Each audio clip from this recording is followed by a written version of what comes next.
విజయ brand నెయ్యి వివాదాల్లో చిక్కుకుంది. ఏపీలో మొదలైన కల్తీ నెయ్యి వ్యవహారం ఇప్పుడు తెలంగాణకు కూడా పాకింది.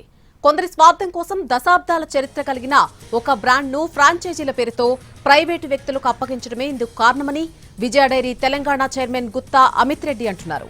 విజయ డైరీ కార్యకలాపాలను విస్తరించే క్రమంలో ప్రవేశపెట్టిన ఫ్రాంచైజీ విధానంతో నాణ్యత నామమాత్రంగా మారిందన్న ఆరోపణలు వస్తున్నాయి.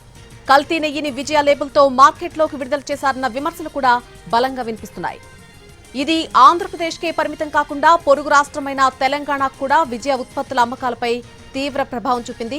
తెలంగాణలోని విజయ డైరీ లాభాల్లో ఉన్నప్పటికీ ఏపీలో జరిగిన పరిణామాల వల్ల ఇక్కడి వినియోగదారుల్లో కూడా అభద్రతాభావం నెలకొంది. దీంతో విజయ పాలు, నెయ్యి కొనుగోళ్లు తగ్గిపోయాయి. ప్రజలు ఇతర ప్రైవేట్ బ్రాండ్ల వైపు మొగ్గు చూపుతున్నారు. దీనివల్ల మార్కెట్లో విజయ ఉత్పత్తుల వాటా క్రమంగా తగ్గుతోంది.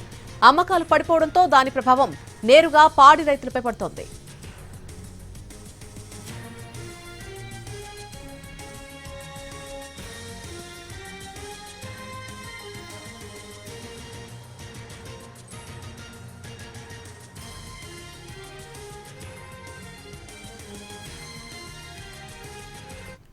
తెలంగాణలో విజయ బ్రాండ్ నెయ్యిలో ఎలాంటి కల్తీ జరగలేదని AP dairy development cooperative federation chairman Venkataramana స్పష్టం చేశారు.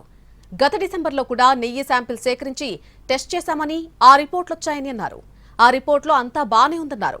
Telangana dairy development chairman Amit Reddy ఆరోపణల తర్వాత కూడా శాంపిల్ సేకరించి ల్యాబ్కు పంపామన్నారు వెంకటరమణ. ఆ రిపోర్టులు 10 రోజుల్లో వస్తాయంటున్నారు. తెలంగాణ డైరీ డెవలప్మెంట్ ఫెడరేషన్ నుంచి తమకు ఏ లిఖితపూర్వక ఫిర్యాదులు రాలేదన్నారు. కేవలం బ్రాండ్ లోగో మీద మాత్రమే ఫిర్యాదులు అందాయని చెప్తున్నారు వెంకటరమణ.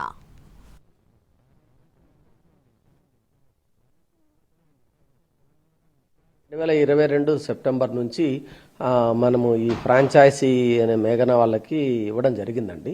సో మనం ఇచ్చేటప్పుడు మొత్తం అన్ని కూడా పూర్తిగా ఎక్కడైతే వాళ్ళు మ్యానుఫ్యాక్చర్ కన్నన్ డైరీలు చేస్తున్నారో వాళ్ళకి అన్ని అనుమతులు కరెక్ట్గా ఉన్నాయా, FSSAI నిబంధనల ప్రకారం అన్ని పరిశీలించిన తర్వాతనే ఇవ్వడం జరిగిందండి. ఇప్పటి వరకు మాకు ఎటువంటి కంప్లైంట్లు రాలేదండి. ఏదైనా కంప్లైంట్ వస్తే వెంటనే వాటి మీద చర్యలు తీసుకోవడం జరుగుతుంది. బట్ ఎటువంటి కంప్లైంట్లు రాలేదు. సరే, ఓకే, మా తెలంగాణ ఫెడరేషన్ చైర్మన్ గారు తీసుకున్నట్లు సో అవి కూడా మాకు ఇంకా రాలేదు. బట్ వెంటనే మేము ఎందుకంటే స్పందించి ఇప్పుడు కూడా శాంపుల్స్ అని తీసుకున్నాం. శాంపుల్స్ అన్ని కూడా NABL అక్రెడిటెడ్ ల్యాబ్లోనే టెస్టులు చేయించి అటువంటివి ఏదన్నా ఉంటే చర్య తీసుకోవడం కాకుండా అటువంటి విషయం కూడా తెలుస్తుంది. విజయ బ్రాండ్ అనేది ఆంధ్రప్రదేశ్కి చాలా చాలా ముఖ్యమైనది. ఇప్పటికే చాలా ఆ బ్రాండ్ని ఇంకా ఎక్కువ రివైజ్ చేసుకోవడానికి ప్రయత్నం చేస్తున్నామండి. తెలంగాణ గవర్నమెంట్ కొంత ఈ ఏపీ విజయ ఘీ అమ్మ దాంట్లో వస్తుందన్నారు. ఆ శాంపుల్స్ కూడా తీసుకొని అనాలిసిస్ చేసి అటువంటి ఏదన్నా ఉంటే ఖచ్చితంగా కంట్రోల్ చేస్తాం. అంటే మాకు లిఖితపూర్వకమైనటువంటి ఫిర్యాదులు ఫిబ్రవరి 2025 మార్చిలో వచ్చినటివి ఓన్లీ ఆ విజయ బ్రాండ్ మీద వచ్చినాయి కానీ క్వాలిటీ మీద మాకు ఇప్పటి వరకు లిఖితపూర్వమైనటువంటి ఎటువంటి కంప్లైంట్స్ రాలేదండి.